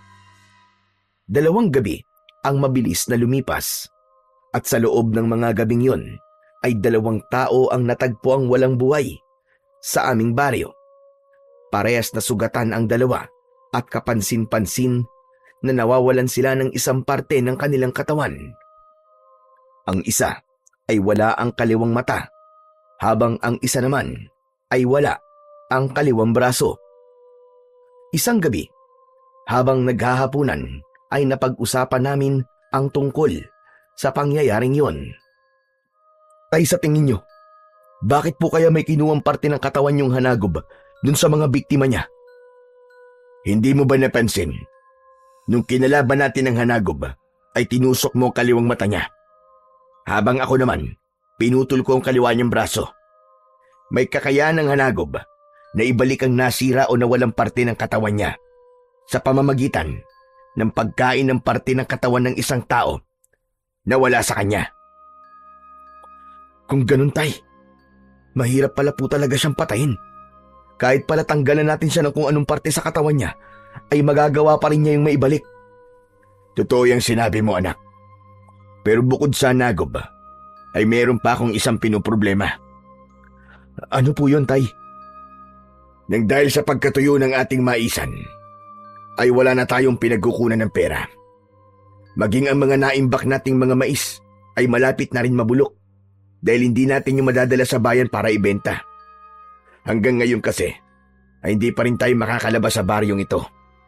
Napakalakas at mataas pa rin ang tubig sa ilog. Kung meron po akong may tutulong para kumita kayo ng pera, ay sabihin niyo lang po. Ano ka ba, Lisa? Relax ka lang. Kami na ang bahala ni Tatay sa bagay na yan. Hinawakan ko ang kamay ni Lisa at masuyo ko yung pinisil. Sa paraan na yon ay ipinaramdam ko sa kanya na wala siyang dapat na ikabahala at malalagpasan din namin ang lahat ng problema na aming kinakaharap. Kinabukasan ay may isang tanod ang nagpunta sa aming bahay. Sinabi ng tanod na kailangan naming magpunta sa plaza dahil may magaganap na pagpupulong doon na pangungunahan ni Kapitan Romano. Hindi raw maaaring hindi pumunta dahil importante ang pag-uusapan doon. Natuwa ako sa bagay na yon dahil naisip ko na mukhang may iba ng plano na naisip ang aming kapitan para patayin ang naturang hanagob. Umasa ako na napagtanto na ng aming kapitan na mali ang mag-alay ng isang sanggol sa hanagob dahil kahit nasa sinapupunan pa yon ng kanyang ina, ay buhay na rin yun. Kasama kong nagpunta sa plaza, sina tatay at ang nobya kong si Lisa. Pagdating namin doon, ay marami na ang mga taong nasa harapan ng maliit na entablado na gawa sa kahoy at tabla. Maya-maya pa ay umakyat na si Kapitan Romano sa entablado. Napakunot noo ako dahil meron siyang dalang isang kahon na hindi namin alam kung ano ang laman. Alam ko na hindi naging maganda ang gabi nyo dahil sa pag-atake ng hanagob. Pero hayaan nyo akong batiin kayo ng isang magandang gabi. Batid kong lahat tayo ay natatakot. Lahat tayo ay nag-iisip ng paraan upang makaligtas sa pag-atake ng hanagob. Kaya naman, naisip ko na magsagawa ng isang aktibidad na magiging daan upang kahit paano ay makalimutan natin ang problemang kinakaharap natin ngayon. Anak ng Tokwa, ano bang sinasabi ni Kapitan? Ang akala ko naman may sasabihin siya tungkol sa kung paano natin lalabanan ng hanagob. Kaya niya tayo pinatawag. Makinig na lang muna tayo sa sasabihin niya, anak. Hintayin muna natin siyang matapos sa kanyang pagsasalita. Ngayong umaga ay magsasagawa tayo ng parapol. Lahat ng pangalan ng nakatira rito sa ating baryo ay nakasulat sa maliit na papel at nakalagay sa kahon na hawak ko. May isang mananalo sa inyo ng 5,000 piso. Malaking halaga na yon, di ba? Nagbulungan ang mga tao. Nakita ko na natuwa sila sa sinabi ni Kapitan Romano. Pero ako ay hindi nasiyahan sa bagay na yon. Hindi kasi angkop na magkaroon ng ganong kasiyahan habang may kinakaharap na malaking problema ang aming baryo. Nakangiting inalog ni Kapitan Romano ang kahon. Maya-maya pa ay binuksan niya yon at kumuha siya ng isang nakatuping papel. Lahat ng tao ay nakangiti at halatang umaasa na ang pangalan nila ang babanggitin ni Kapitan Romano. Ang maswerteng pangalan na nabunot ko, mga kanayon, ay walang iba kundi si Lisa. Ha? Ako ba yun? Teka, may iba ba bang Lisa dito? Walang umakyat sa entablado, kaya napagtanto naming si Lisa nga talaga ang nabunot. Ikaw nga yatang nabunot, Lisa. Aba, 5,000 din yun. Kaya nga po, tamang-tama po sa napag-usapan natin na kailangan po natin ng pera. Teka, sandali lang po ah. Kukunin ko na po kay Kapitan ng premyo. Hindi ko alam, pero sa kabila ng pagkapanalo ni Lisa, ay may kaba akong naramdaman. Pipigilan ko sana siya sa paglapit kay Kapitan Romano, pero mabilis na siyang nakaalis sa tabi ko. Nakangiting umakyat sa entablado si Lisa at tumayo siya sa tabi ni Kapitan. Binabati kita, Lisa. Biruin mo nga naman. Isang dayo pa ang nanalo sa akin simpleng parapol. Naku, maraming salamat po. Swerte po talaga ako sa mga raffle kaya hindi na po ako nagulat. Kapag may Christmas party po doon sa dati kong pinagtatrabahuhan, ay palaging ako po ang nabubunot. Maswerte ka palang talaga. Kung ganun, ay magtungo ka sa bahay mamayang hapon upang kunin ang premyo mo. Ha? Bakit? Hindi niyo ba po ngayon ibigay sa akin ng pera? Pasensya ka na. Hindi ko kasi nadala rito ang pera. Ang bahay ko ay ang nag-iisang bahay sa dulong bahagi nitong baryo namin. Madali mo lang naman makikita yon. Hihintayin kita ron, Lisa. Binabati kita sa pagkapanalo mo. Nakita kong magsasalita pa sana si Lisa, pero tinapos na ni Kapitan Romano ang pagpupulong. Pinauwi na niya ang mga tao at sinundo ko na si Lisa sa entablado. At naglakad na kami pauwi. ng bahay. Lisa, mamaya sasamahan kita sa bahay ni Kapitan sa pagkuha ng premyo mo. Sige. Nakakatuwa naman, no? Nagkaroon pa tayo ng 5,000 piso na walang kahirap-hirap. Parang sinagot kagad ng Diyos ang problema natin. Hindi ko na sinabi kay Lisa na may hindi ako magandang nararamdaman sa pagkapanalo niyang yon sa parapol ni Kapitan Romano dahil ayokong masira ang kasiyahang nararamdaman niya ng sandaling yon. Nanahimik na lang ako hanggang sa makarating na kami sa aming bahay.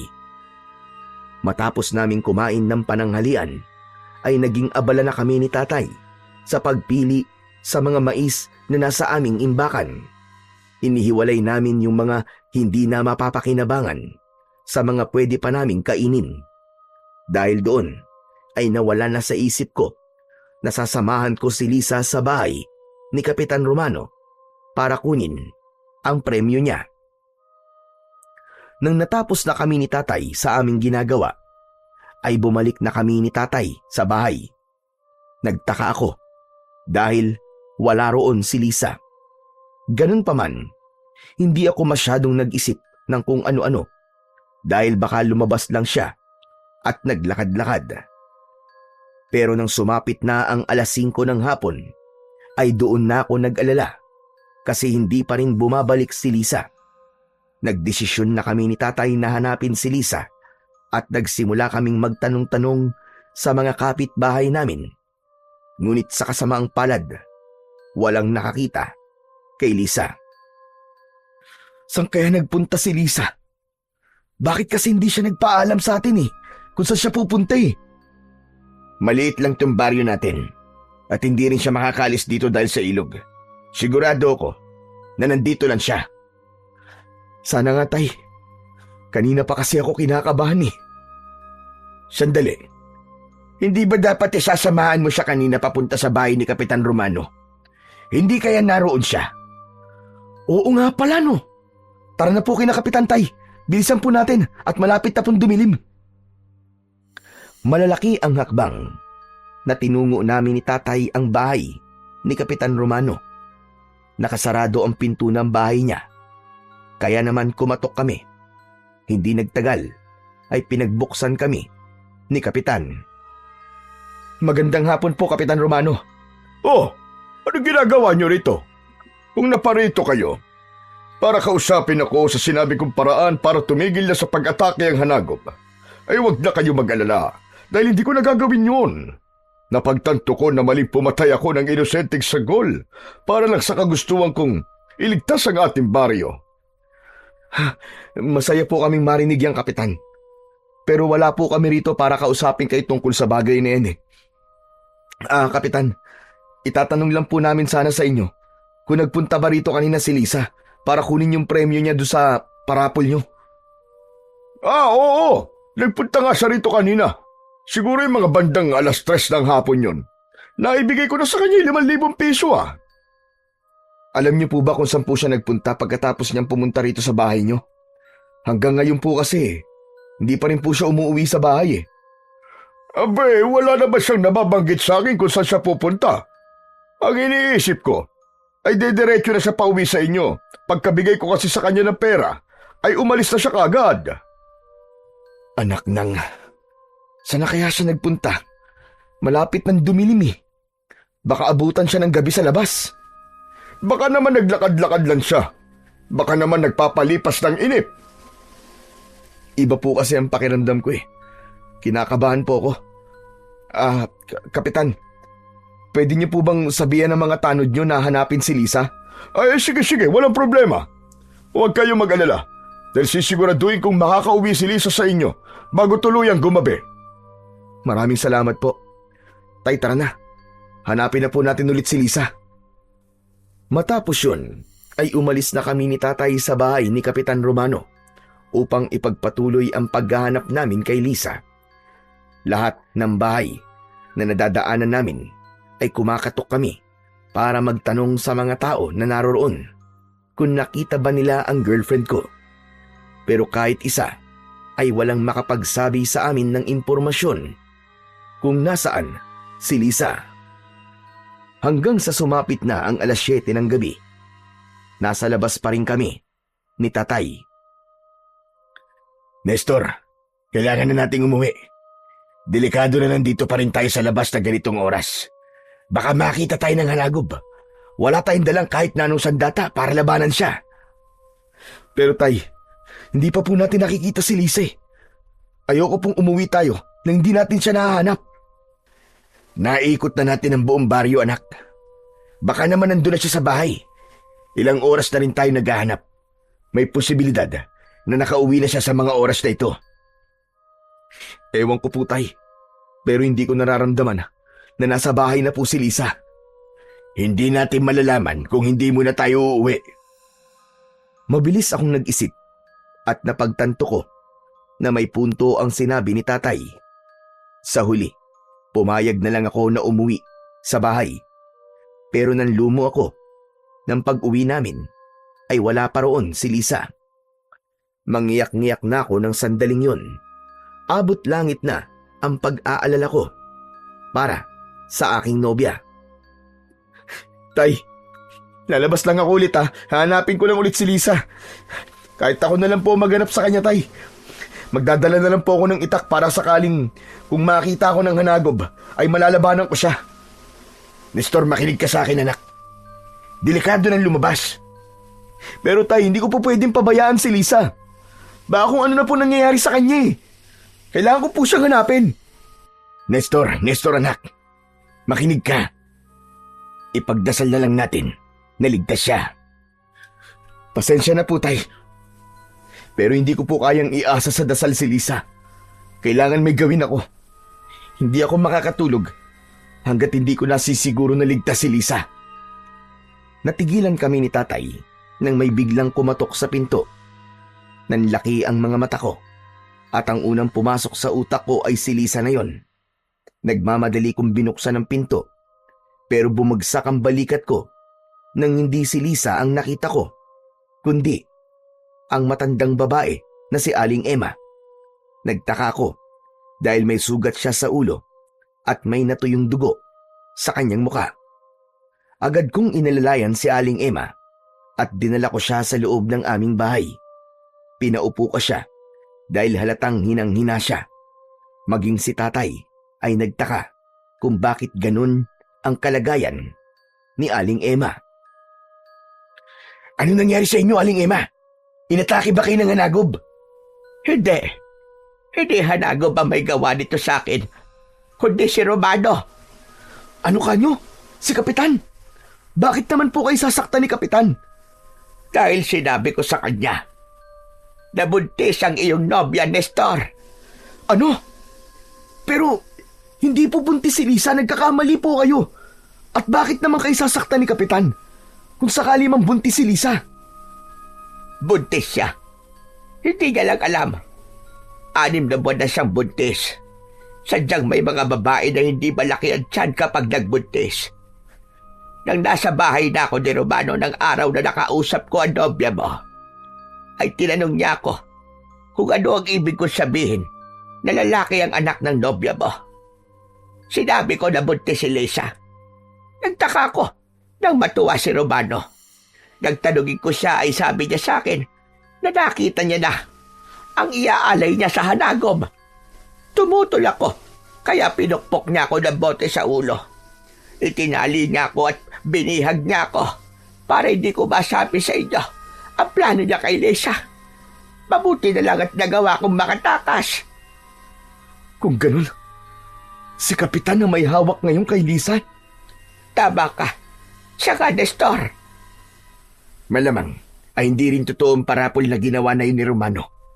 Sinadya niyang si Lisa ang manalo roon para pumunta si Lisa sa bahay niya. Nestor, tara na. Pumunta na tayo sa bahay ni Romano. Bilisan natin. Sandali lang. Wala roon si Romano at si Lisa. Dinala ni Romano si Lisa sa abandonadong simbahan na nasa lumang sementeryo. Doon niyo sila puntahan. Bilisan niyo at baka huli na ang lahat. Ngayong gabi na iaalay ni Romano si Lisa sa halagob. Hindi na kami nag-aksaya ng oras ni Tatay. Kumuha kami ng tig-isang itak at tumakbo na kami patungo sa lumang sementeryo. Hindi ako makapaniwala na buntis pala si Lisa. Ngunit hindi ko magawang maging masaya dahil mas iniisip ko ang kaligtasan ng aking nobya. Sa wakas ay narating na namin ang lumang sementeryo. Natanaw namin ang lumang simbahan na sa tuktok ay may malaking krus na gawa sa kahoy. Ang dulo ng krus ay merong patusok. Nakita namin na nakatali si Lisa sa malaking krus at nasa tabi nito si Kapitan Romano. Tumakbo kami papunta sa simbahan pero hinarangan kami ng mga lalaki na naniniwala kay Kapitan Romano. Sinubukan nila kaming pigilan ni tatay, kaya naman napilitan kaming labanan sila. Nestor anak, alerto ka. Ako nang bahala sa mga ito. Akyatin mo na si Lisa at iligtas mo siya, madali ka! Nang marinig ko ang pagsigaw ni Lisa, ay agad akong pumasok sa lumang simbahan. Umakyat ako sa paikot na hagdan hanggang sa nakarating ako sa tore kung saan naroon ang kampana. Kahit napakataas ng aking kinaroroonan, ay lumabas ako mula sa bintana ng tore at mula roon ay umakyat ako papunta sa bubong. Nakita ko kagad si Kapitan Romano na nakadipa habang nakatingala sa kalangitan. Hanagob! Panginoong Hanagob, nasan ka na? Narito na ang alay ko sa iyo. Kunin mo ang sanggol na nasa sinapupunan ng babaeng ito, kapalit ng hindi mo pagsalakay sa aming baryo. Panginoong Hanagob, nasan ka? Magpakita ka, Panginoon! Hayop ka! Tumigil ka na sa mga kabaliwan mo, Kapitan! Nahihibang ka na! Maingat akong naglakad, palapit kina Lisa, dahil marupok na ang bubong ng simbahan. Nestor! Nestor, tulungan mo ako! Demonyo si Kapitan! Tulungan mo ako! Hindi niyo ako mapipigilan. Bakit ba hindi niyo maintindihan na ginagawa ko to para sa ating lahat, para sa kaligtasan ng lahat? Hayop ka! Hindi ako papayag na gamitin mo ang aking mag-ina sa kaibangan mo! Wala ka na magagawa, Nestor. Tanggapin mo na lang ang kapalaran ni Lisa. Isipin mo na lang na isa siyang bayani na inalay ang kanyang buhay para sa ating lahat, para sa ating kaligtasan. Wala na. Nababaliw ka lang talaga. Paano ka nakakasiguro na totoo nga mga sinabi sa'yo na matandang babayla na yon? Dahil desperado na ako matapos sa kasamaan ng Hanagob dito sa ating baryo. Ginagawa ko to para protektahan ang lahat ng mga nakatira dito. Magsasalita pa sana ako nang biglang humangin ng malakas. Sinabayan yon ng nakakatakot na sigaw ng Hanagob. Tumingala ako sa kalangitan at kinilabutan ako ng gusto nang makita ko ang Hanagob na lumilipad sa itaas ng krus kung saan nakatali si Lisa. Nandyan na siya. Nandyan na ang Panginoon ko. Hindi niyo na ako kayang pigilan. Panginoong Hanagob, kunin mo na ang babaeng ito at ang sanggol niya. Ito ang alay ng baryong ito. Para sa iyo. Kunin mo na siya. Nanlaki ang mga mata ko nang bumulusok na paibaba ang Hanagob. Sa kabila ng posibilidad na bumigay ang bubong, ay mabilis pa rin akong tumakbo upang iligtas si Lisa. Haharangan sana ako ni Kapitan Romano, pero iniumang ko sa kanya ang itak. Napaatras siya at sa hindi sinasadyang pangyayari ay nahulog siya mula sa bubong ng simbahan. Malakas na bumagsak ang katawan niya sa lupa na agad niyang ikinamatay. Nestor! Nestor, tulungan mo ako! Ayoko pang mamatay! Tulungan mo ako dito! Hindi muna ako nagsalita. Itinuon ko ang aking atensyon sa pagtatanggal ng pagkakatali kay Lisa hanggang sa naramdaman ko ang presensya ng Hanagob na papalapit sa amin. Mabilis akong humarap at sakto ng ilang dipa na lamang ang layo ng hanagob sa amin. Agad akong yumuko at nang dumaan siya sa ibabaw ko, ay itinarak ko ang itak sa kanyang tiyan.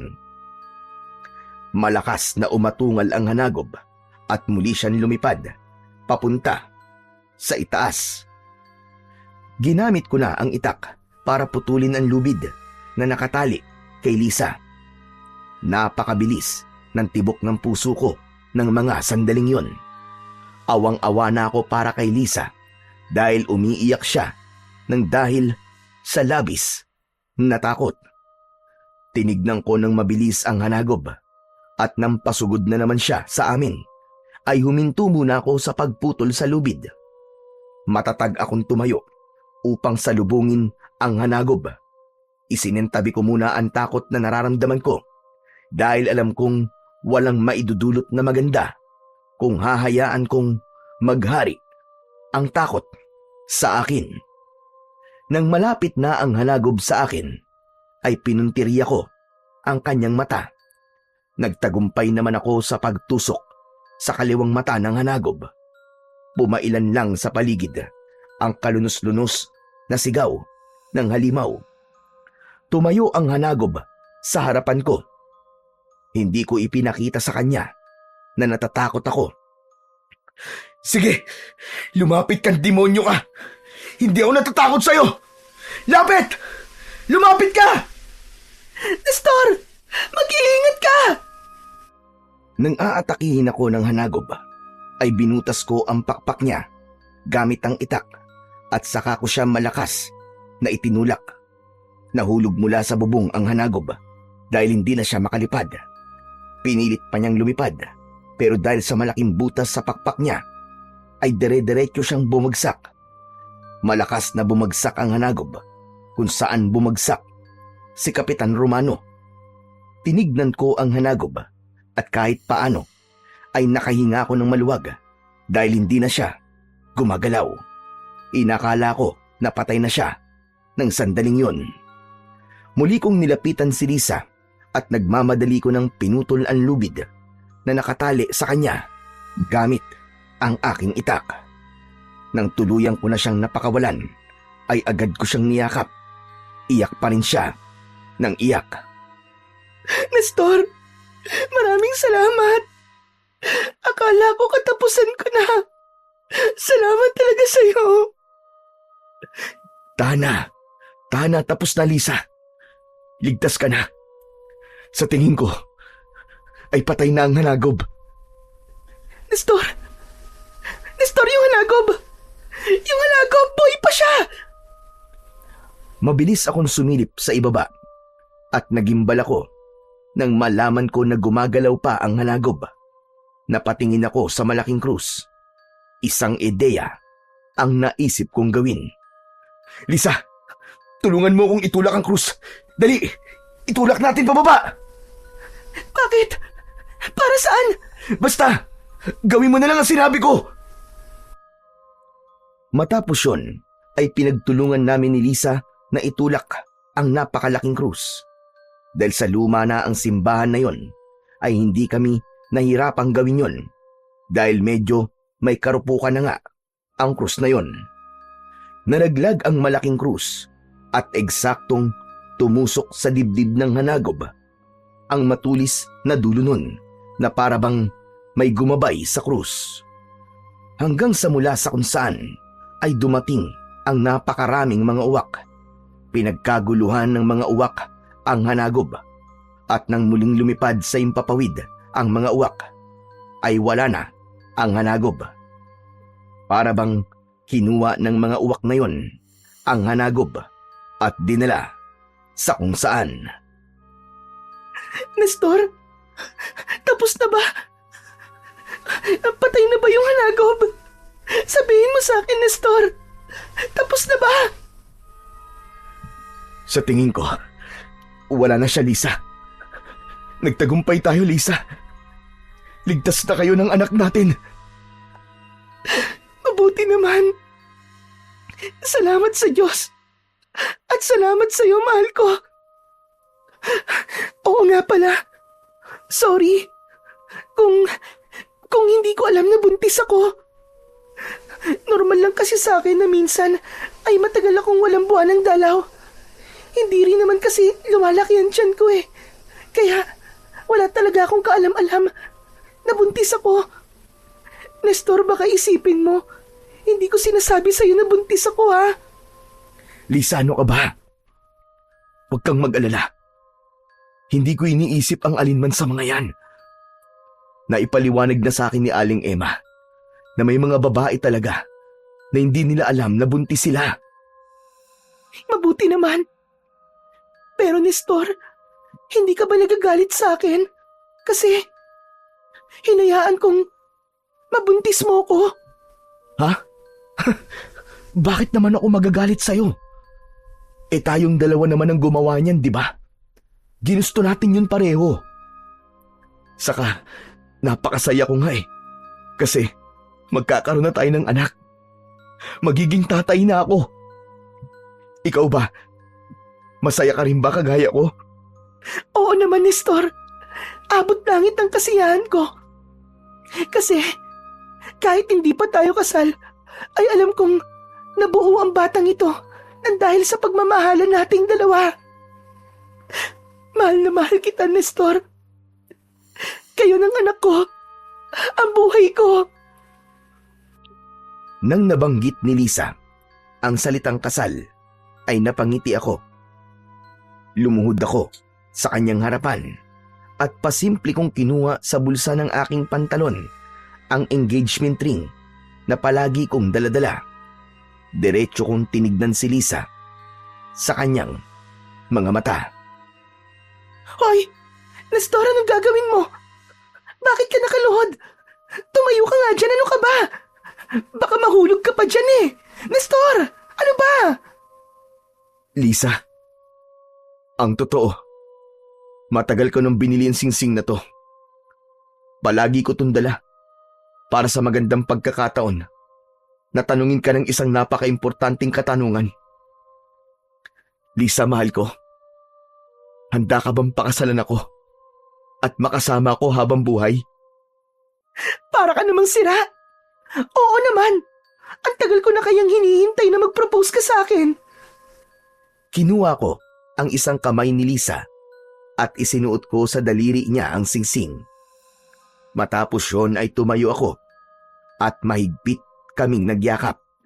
Kasabay nun ay binigyan ko siya ng isang mainit na halik sa kanyang labi.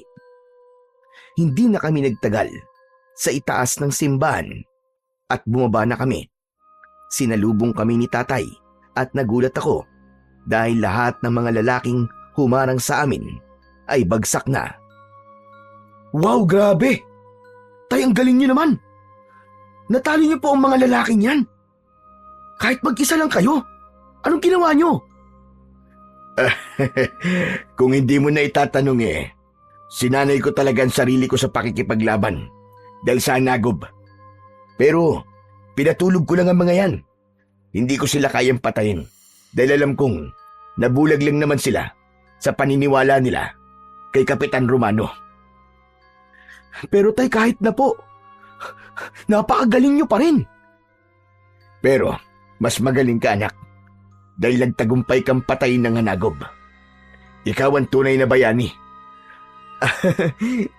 Kahit nga po ako hindi makapaniwala na magagawa ko po yun. Siguro po, dahil lang po sa kagustuhan ko pong iligtas si Lisa, ay lumabas po ang tapang at lakas na itinatago ko. Pero tay, sa tingin niyo po ba, ay patay na po talaga yung hanagob? Kinuha po kasi ng mga uwak yung katawan niya matapos siyang matusok ng malaking krus eh. Alam mo, anak, sa totoo lang ay hindi ko rin alam. Pero ito ang unang beses na may nakagawang patayin ng hanagob.